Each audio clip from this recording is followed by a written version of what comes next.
Hello, ladies and gentlemen, and welcome back to the let me try that one again. Hello, ladies and gentlemen, and welcome back to the Talia Esports Series Finland, to the playoffs, nonetheless, where we just saw Epic Avalanche win their first game in the best of three versus PHZ, and it was a very convincing win, Rail. Yeah, it was dominant from the get go, and there wasn't really any points where it looked like they was going to slow down. And even when they were looking for picks, it just wasn't working for PHC. And we're going to have to see a different game plan coming in here because there was so many fights which just looked miscommunicated. I'm gonna do one more thing to give you an indication on how hot it is. This thing is the sort of padding I have, and it's so hot in my room. The glue just melted, so the padding is coming out of my headset. It's literally what you see.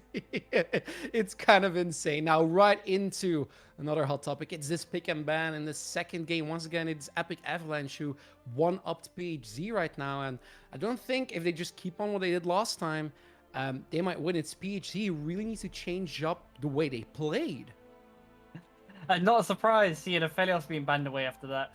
They weren't able to deal with it at all, so they have to just get it off the table. They don't want to deal with VL being on an extreme hyper carry like Aphelios. Fresh still might be quite a heavy priority. Both supports like these heavy engaged supports, so it's going to be interesting to see what priorities thrown towards that support pick. Yeah, the fact that PHZ bans away Aphelios and not the Trash is indicating that they might themselves want to pick up a hyper carry alongside with the Trash. So that's interesting. Otherwise, you just ban away the Trash. Now, first pick, the Xin Zhao is available. Something along those lines. Now, Epic Avalanche not a fan of picking the Xin Zhao apparently because they're once again going for the Gwen. Time it is the Gwen in the hands of Epic Avalanche. So we're going to see if Holla is the type of person to play Tryndamere or is he going to bust out something different. That will be later in the draft to say. So we should see a priority jungle come through with a support pick here. I highly expect to see a fresh pick. Might even pick up the Xin Zhao, but like we said, Kaluka's not the type of player to really play it as much. Going for the Tristana. Tristana Thresh is not a bad idea. Now, Tristana Lulu, something along those lines, might also be a very good pick here. And remember, Tristana is always a flex pick to the mid lane as well. So it keeps them in the dark, but they're not really favoring the high tier meta picks so far. Well, that's one of them. They have the That's Diana. definitely. It's one of the better counters into Xin Zhao as well. So if Epic Avalanche do go for the Xin, it is one of the better picks into that pick. Tristana is just more for comfort for Amirale. We know it's one of his go-tos. He played Tristana, put it Ezreal. So this time he wants to just be on comfort. He said, just give me Tristana, please. I've not had a great game in game one. Let me try to redeem myself. And with the Ezreal being locked in alongside of Epic Avalanche, meaning you already have a good bot lane being locked in. Ezreal synergizes with a lot of supports, so you don't necessarily need to lock in a support here. The Thresh is not a necessity to take, meaning that there is still a jungle pick open potentially for Epic Avalanche, and well, they just went with the Silas, so I'm guessing flexing for Epic Avalanche is not really a thing right now. Well, I mean, you still have the option to throw Gwen to jungle, right? So you have that in the bag. True. So you still have a little bit of mind games going on, but I think we're pretty convinced on where they're going. Yone answer though, that's definitely something very different from PHC from this game. They played a very passive mid lane last game. They played the Victor. So I'm trying to up the tempo. Yeah, with the Yoni and the Diana, you're definitely looking towards these mid game skirmishes where you're trying to get the upper hand. Now you're up against a Xylas and a Gwen. However, a Diana Yone, when they get online, do they win against the Gwen Silas, for example? You're definitely going to need anti-healing. That's one of the big answers for this. You're definitely going to need that in your kit. Otherwise, these champions aren't going to die. We know how much Gwen heals. We know how much Silas heals. If you don't have any anti-healing against these two champions, you're going to have a rough time. And still no supports being picked up in these in P1 to 3 on both sides. So I'm probably guessing these are going to be 4 support bands. And PHZ, I think I kind of like what Epic Avalanche has done here because they're really saying, look, we have the damage, we have mobility. What we don't have yet is engage. So what I want to see on Epic Avalanche is where they're gonna find the engage. Well, PHZ take one of the last best engage options you can get right now with a Rakan. One of his best counter picks already taken away. We don't have any Leona in this game. Fresh is still on the table. It wouldn't be the worst for Epic Avalanche. Um, that would be something else to say for sure. But a lot of the aggressive tanky supports are all taken away in this game. Ooh, and they actually go for the Yumi, meaning that they're showing we came here to fight. We really want to go. We really want to make sure that we have compositions that are do really want these fighting style and these skirmishes. Yumi, I'm not sure how a fan I am of the champion in the spot she's in right now in the meta. I think Yumi is strong but suffers from a lot of weaknesses. It's not the worst when you have a few to pile up though. When you have a Gwen and Silas to sit on top of and just keep them alive, healing to already there, high healing as it is, isn't the worst scenario. So we have that to play around for sure. And this time around, Epic Avalanche are the ones to take away the Volley Bear. So that's definitely going to be going to the jungle. And that pretty much locks in that Gwen will be top lane and Silas in the mid. I saw the Anivia appeal, so it was hovered, and the reason I saw the Anivia appeal was it is Epic Avalanche who really needs to desperately look for an engage, and wave clear wise or sieging potential wise, yes, you have the Volley Bear, and you maybe have like the Gwen and stuff, but besides that, it's difficult for them. So with Anivia, it would shut that down. However, they drafted themselves into a corner by picking the Yone up so early. I mean, yes and no, actually, because Yone is one of the best counters into Gwen, actually. And it's been played more and more into the top lane, into that matchup, just to sort of nullify her. But we don't get that here. And we actually get a change. We get the Gwen go to the jungle and the Volibear into the top. And this is where the flex picks come into hand. And this is what we mentioned earlier. Blue side doesn't matter that you're not having a counter pick anymore, because if you pick a flex pick, you can throw a more favorable matchup into that top lane. And this time they just went, okay, I'd rather play Volibear to Wukong, so I'd rather take this. I'm looking at these drafts, okay? I'm looking at PHZ and I'm mostly looking at the way they played last time. Their composition definitely has an execution edge. How you would play it. And you have the Wukong, you have the Yone, you kind of need the night vision, you kind of need to look for opportunities. While Epic Avalanche can kind of rest a little bit more on their laurels. Or am I mistaken?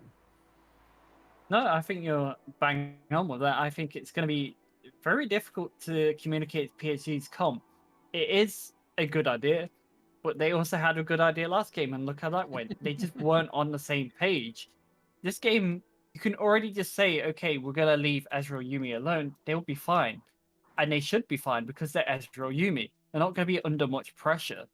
Whereas you're going to want to throw that pressure to shut him down Wukong, to get in Silas ahead. One of these kills on any of these champions will snowball that lane. I can hear summoner sounds in the background that can only mean one thing, that the game is about to start. This means Epic Avalanche is potentially one win removed from advancing in the playoffs excuse me, from going up against Blue Eyes on PHC. Can turn it around, but as you said, they have their composition. Can they execute it? It'd be called an upset because prior to this, Epic Avalanche are 7-7, PHC are 9-5. These teams are one apiece in terms of overall history. This game 1-0 to Epic Avalanche, and it was a very dominant game. They looked the stronger team. They looked like the team more convincing coming into this. Yeah, I mean, I agree. We went over all of it together, and I agreed when you said, "Look, I really think PHZ is the favorite here to win." Oh, this is a beautiful turnaround, though. Okay, are they spotted? Selfie and Amarali, they might be stuck here. Selfie immediately gets ignited, tries to get away with his dash, but he's half HP already. Yone's not really following up there. That's an ignite being burned, but Selfie is not able to reset. And that's kind of just the beauty of Yumi on top of that, because Yumi loses Ignite, but she still has heal. She's not actually going to lose anything in terms of that, and is even going to provide a little bit of utility to jungle, giving them a shield before going to lane. And it's even a case where, okay, so you didn't start with the snip as Yones. That doesn't really matter. You can make a case for starting either snip or the dash where you get the extra, also deal the extra DPS. I really like Gwen, by the way. I'm a big Gwen favorite, so if I talk too much about Gwen, about how she works, please stop me. See, I always preferred the skip. I always preferred the extra attack speed. I feel like it helps you clear that much little bit faster. But I am not a jungle player, so feel free to correct me on that if that is completely incorrect. But we already know from Gwen starting red buff, Gwen wants to path towards the top side. Oh, okay, and it's Selfie knowing, okay, there is one summoner down on Turbo Gandalf. Possible first blood killing in the top lane. Carwork's flashing out, but it's Holla flashing right after him, and it's the first blood going to Holla this time. Yeah, Holla getting his revenge this time round. Diana is invading the jungle of Gwen as well. Selfway going in once again. Turbo Gandalf taking a lot of damage, but Elmer Raleigh jumping back in, taking the third shot, but knowing he can survive either way. Well done from PHZ, making plays on both the side lanes. And I don't think they're done quite yet. Yeah, they find Jonas in the jungle. Jonas has to back away, but the rest of the members are rotating, so Kaluka has to leave. Interesting enough, Amirale has been showing his mastery on the Tristana with that dive. Yeah, what Kaluka is also doing, showing his mastery on the Diana, knowing and he can stay in here. Yone's getting flashed after as well. It's a quick 3-0 in 3 minutes in favor of PHZ. And this is kind of a reversal from what we saw last game. Is this some just weird red side buff what we've not been told about? Because it's just PHZ looking like a different team already. They're looking a lot more active, to say the least. And there was a small little bit of tech which I wanted to talk about, which I actually spoke to a few AD carries about, because Tristana started longsword. Now, not a lot of people know why they do this. It's mainly when you're playing into poke lanes. Ezreal Yumi, a lot of poke. So you start longsword, you get triple pop, and you're able to sustain really well. And most of the time, you'll get value out of the longsword because it's going to upgrade into your mythic. And also, if you take cut down, you get the extra damage on top of that because you don't have the HP. And Carworks also, both side lanes from EA pushing out, might even go for a synchronized reset, or might even look for another engager in the jungle. Kaluka being cut out, there's not a flash, and EA knows it. And Yones gets his revenge as well. So definitely Epic Avalanche biting back. Yeah, finding a way back in. This is really going to help Jonas because he needed this to happen. He needed some way to crawl back at the jungle. It's now going to be one camp away from Diana. And that's going to really help him catch up. Okay, first dragon has spawned. PHC definitely has a lead. You can not only see it in the gold, but mostly in the kills.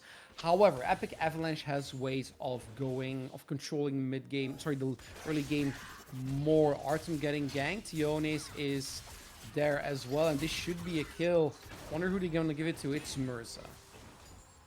I mean, that's the first time we've actually seen any action in mid lane pre-20 minutes in this series. Last game was a big farm fest. Nothing else really happened. So this time around, seeing the pressure being put down onto Artem and Silas getting ahead is always scary. Especially against a Yone, because that's a very good ultimate to steal. And normally, if Artem doesn't get ahead in this lane just yet, as you said, no grievous wounds. You just don't have the money. Your wallet's empty. Yeah, it is looking a little bit of a struggle.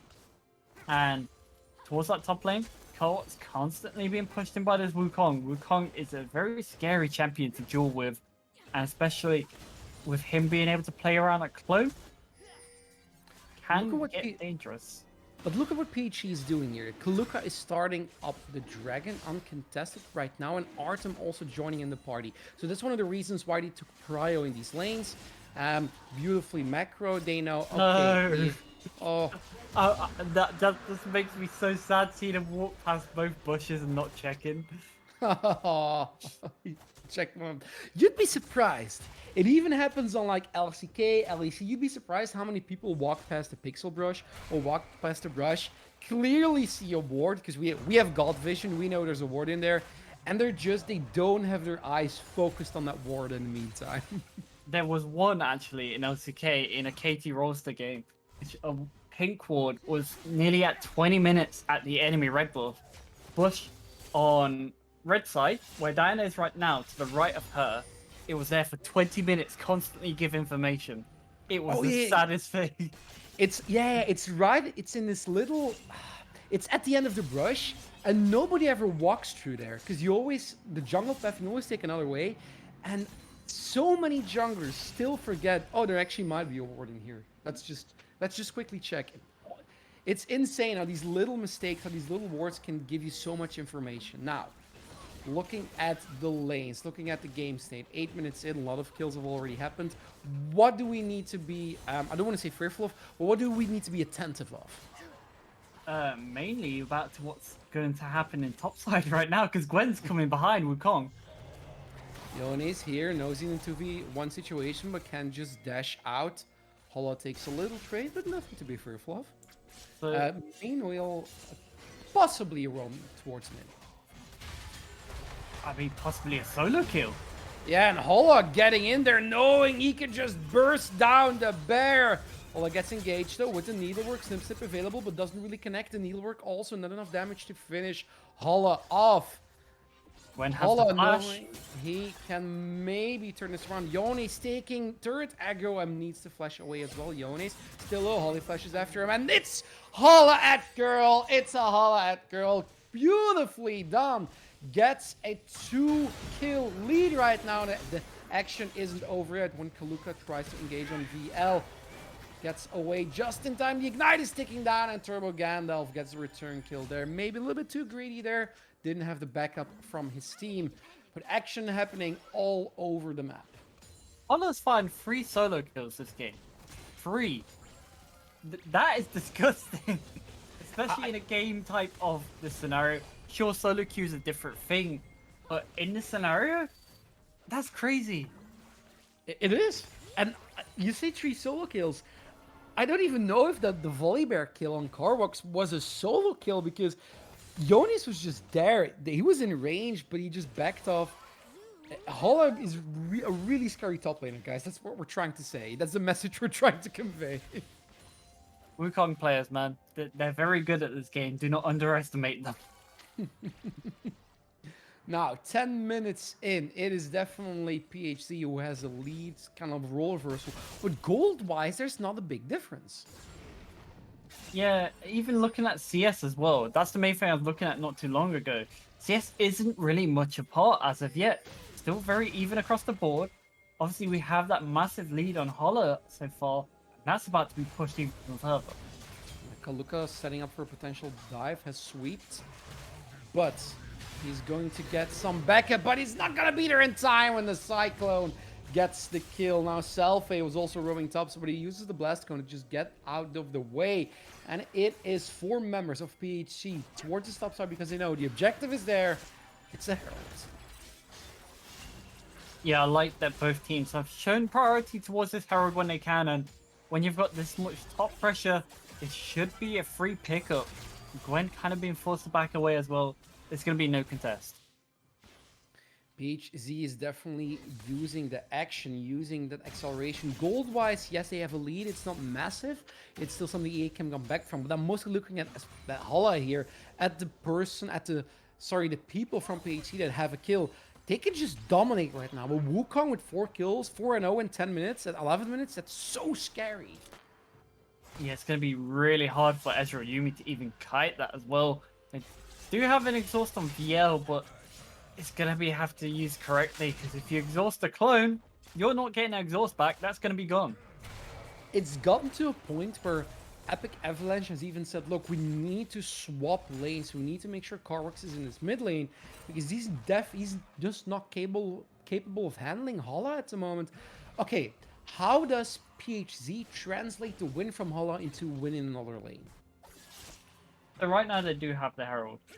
And it's mainly going to be Diana trying to crack open a lane and then just kind of rotate Holla out of it. But Holla still is kind of winning on the top side, even against the Silas.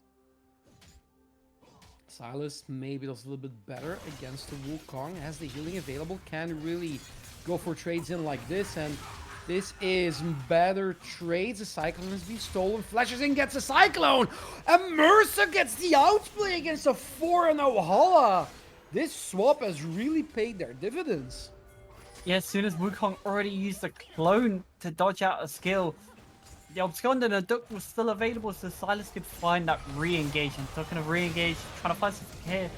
Now Artem going in there with the soul unbound as well. Needs to jump back, but it's two fights happening at the same time. There's the final chapter, but Turbo Gandalf on the wrong side is not able to dash back into VL.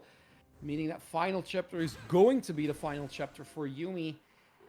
And 4 and 7. Gold leads still a little bit of an advantage for PHZ, but I'm mostly looking at objectives and I'm mostly looking at how the gold is distributed. Yes, mainly look at that difference in the mid, and then look at the difference in the top. That's where some of the big differences across the board, and VL is about to be a dead man. Yeah, VL will not escape this. Kaluka picks up the kill, and this means that PG is able to push. They're also getting gold now from third place, and with the Herald being put down, PG, now they have a big lead, and it's going to translate in an even larger one. Yeah, that's going to be a lot of gold going over. Silas, strongest member on Epic Avalanche as of now, but to not overforce this, so just keep farming, getting towards his item. When Silas gets 2 items, he could be in a scenario where he could carry this game. So we're going to have to wait and see. Silas with 100 CS as well. As you said, 2 kills, has a grievous wound, so no, he can deal with an Artem, with an Hala, even with the Kaluka sometimes, because these Dianas, because the sheer amount of damage they dish out. Having an anti-heal against them is not necessarily a bad thing.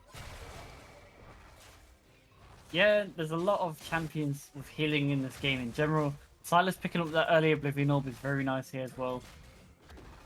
Healthway has vision on the volley there. There's multiple members moving to the top side. It's looking like they're just going to farm Carwalks. Yeah, looking at maybe once again a potential dive against Korvax. Kaluka also in range, and with Selfway clearing the ward, they have information on 2 members, but they don't have information on Kaluka. But I think they're just going to give PHZ, they're just going to give Amorali. I was going to say plates, but the plates have gone, so basically just a turret. And that's going to be a 3 tower pickup. Cracking open a fair bit of the map now. 2 towers are down. It is 26k gold to 22k. This is only 15 minutes. 2 dragons already taken as well. It's once again a very fast game. This kind of reminds me of Lost Game, but role reversal. Now PHZ is trying to turn this very much into a series. They are pinging aggressively towards this blue buff, and they want to make sure that the next objective is, looking at the timers, next objective should be the dragon. It's once again an Infernal Soul, so Infernal Rift, so the soul might be a nail in the coffin for EA. Yeah, that's definitely for sure. And Infernal Soul is a scary one when teams are snowballing. And 2 Infernal Souls, 2 games in a row. RNG, by the way. It's the, you always get an Infernal Soul. Oh, sorry, it's always the enemy team gets the Infernal Soul when they need it the most, and you get an you get a Cloud Soul when you need it the most. That's how I experience my games, at least. No, I think that's accurate. That happens way too often. I'm kind of always sat there like, why can't I have Infernal Soul? Why can't I not have this one? And looking at the game state right now, we have a bunch of items completed. We have Defiant Sunderers on both Wukong and Ezreal. Everfrost Silas, massive power spike for him. Immortal Shieldbow on the Yone. Kraken Slayer, Tristana. Volibear still yet to complete a first item. And we've got a Riftmaker and a Proto Belt on both junglers. And Mythics are being completed, but PHZ is already building a little bit more towards secondary items, and this might be a fight waiting to happen. Kaluka. Okay, so PHZ also, what they're trying to do is, well, at least what it looks to me, is they're trying to take away resources now from EA, and that's really good because they have a massive gold lead. If they can get it, if they can really snowball right now, their game should be there. The game should be theirs. Yeah, that's for sure. And I'm in favor of PHZ this time around. They're looking a lot better as a team. They're looking a lot more convincing of what they actually want to do in terms of going forward and trying to make plays. They're grouped early around this dragon this time, and the vision control is good. Yeah, Kaluka going in on the Ionis. Hola still has that cyclone available. Needlework being used. Selfie gets the knock, but here comes Artem as well. It's a massive chaos here when the cyclone is being stolen as well, but Mercer's not being able to handle it. It's a jump. It's Admirali going in with that jump, and VL and his Turbo Gandalf are the only two members still surviving, but with the double knockup, that is going to change very fast, and it's an ace alongside of PHZ. They're only using their jungler, but it doesn't matter because nobody is alive from EA to contest this dragon. Yeah, we're just completely seeing the different side of PHZ now. It looked like game one, they were missing. We didn't know what this team was. They didn't know what they were doing either. This time round, they're so well coordinated, and it's weird to say because before this, we were just like, what is this PHZ? Like, they didn't know what they wanted to do. Now they're just consistently taking fights. Look at this straight engage onto the Gwen, catching her out of position, instantly deleting her. But then the Silas nearly turns this on its head with a Cyclone Steel, but it's not enough. They don't have enough damage to follow up, and it's just a case of them running EA down. Yeah, and then, as you said, with a double knockup here, they just finished the fight, and now it is PHC. So they have a massive lead. They have a lot of objectives in the pocket, and you can see EA, you can see Epic Avalanche going towards this Herald. It's purely because they know we need to kind of take this risk, because otherwise game is going to accelerate way too much into PHC's territory. No, for sure, and taking Rift away is definitely going to help them. But they're getting collapsed on very heavily. This is going to cost them. They have the Herald, but the fight might not be theirs. That's Kaluka engaging once again. The Cyclone is being used. Admirali once again getting these kills, doing so much damage. And Arm is getting in. It is a wombo combo synergy with the knockups. DC, and the damage comes out. PHC once again, they only lose Kaluka, but EA does not even get the Herald. Such misfortune for Epic Avalanche, and I think they have noticed that it's a heat wave. Their snow is melting. I had a feeling a joke like that had to be made at some point. I had a feeling that it had to make its way in. Epic Avalanche really do look like they're melting under the pressure. They cannot handle PHZ right now. And they look to slow down the game by taking the Herald away from them. But at what cost? They lost 4 members. They've already lost the tower. It's just getting worse and worse. And it's looking like we're already going to look at the next game, really. It's sometimes difficult to see as a caster, but with a near 10k gold lead, it's 9 so far, but I imagine this will only lengthen. PHZ, the world is their oyster right now. They have a potential soul point, they are on soul point, they have a potential infernal soul spawning. They also have a Baron that's up right now, and they have so much damage in their team composition that this Baron will be taken down so quickly. EA, it's not looking good for them. And it's about to not look any greater because they're grouping in mid lane. And there's no reason for PHZ not to take this. No, quickness being used. He only has half HP, but a Hollow surviving everything. A Cyclone with the 4-man knockup. The bear jump is being used, but Selfa even survives. And Marilla jumps in so aggressively. The final chapter is going to root him, but it's not going to kill him. And VL, he jumps in. VL, why are you jumping in? The fight is already lost. Only Turbo Gandalf remaining. The Baron is open. And Artem is pushing in, is split pushing as well. Oh, this 11k gold lead. I think it's done. It's difficult to say and admit, but I think it's done. It really is difficult to say because there's not many scenarios that Epic Avalanche can come back at this point. They're kind of so far out the game that just when PHZ group, you cannot win a team fight against this team. Dana Wukong synergy together is disgusting. You also have the synergy with Rakan as well. You have so many people to go in to set up Rakan if Rakan's not the main engage. And it showed in every team fight. Every team fight, even just then, that was Tristana forcing the engage. That was Tristana saying, okay, I'll make the engage happen for us. And then everyone just followed Tristana. And Amarali, he just jumps in, no questions asked, because he knows, first of all, Epic Avalanche does not have the damage to burst me right now. Second of all, I do so much. Look at the item difference as well.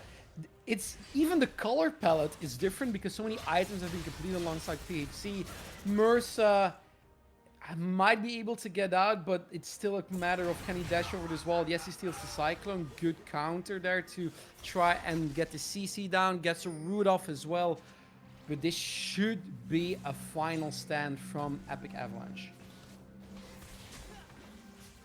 It should be a very last stand. It's going to be dire. It really is. There's not going to be much to stop them, but catching Kaluka out. Yeah, but who is getting cut out? Is it Kaluka or are these two members from Epic Avalanche? There comes the Artem engage. Mursa goes golden, but with the slightest hellbar, you should not be able to survive.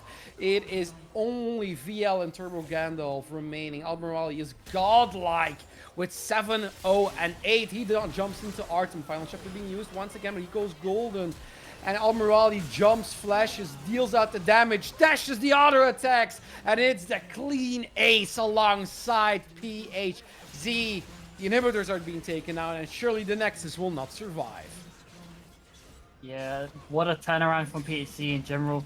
They're looking like just a better team this game. It's really interesting. Just from game one to this, it's been a flip of a switch. It really has been night and day performance by PHC, and this is what I expected to see from them from the get-go. This is the team we expected to see coming into this game. They came off some decent form, having only one loss in 4 games. I mean, this is really just what we was expecting. Yeah, no, it's literally I don't know if PHZ is playing Summoners, if it's playing League of Legends or Uno because they just pulled a massive reverse card.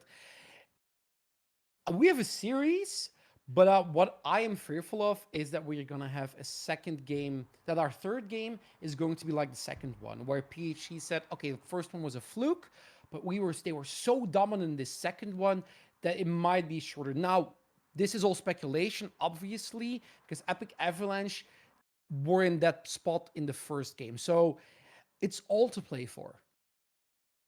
Yeah, this time round, I think Epic Avalanche will have side selection, if I'm correct.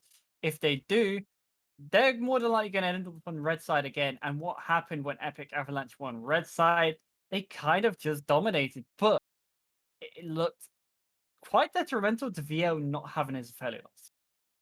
Yeah, no, you can really see the difference. The Ezreal Yumi lane was struggling against the Tristana. Also, I don't think. No, he didn't get the first blood, PHC's bot lane, but they got it 10 seconds after. And then it's just Amarali who's able to get so much gold into his kit that he's unstoppable at a certain point. Yeah, and he got his comfort Tristana, and it really, really showed in terms of comfort. And having the backup of a Rakan just to go in when you go in, it really just showed their potential as a 2v2. When they playing on their comfort flicks, when they're playing what they're more used to playing, it showed. It really, really did. Now, um, with the third game, I imagine we might see different draft from Epic Avalanche. I'm really, really looking forward to. Okay, are they gonna pull out something creative again, like the Tryndamere? But before we answer that question, we are going to small little break, and after that, we will be sorry. After that, we will be rejoined by both of our teams to play the final game, this best of 3.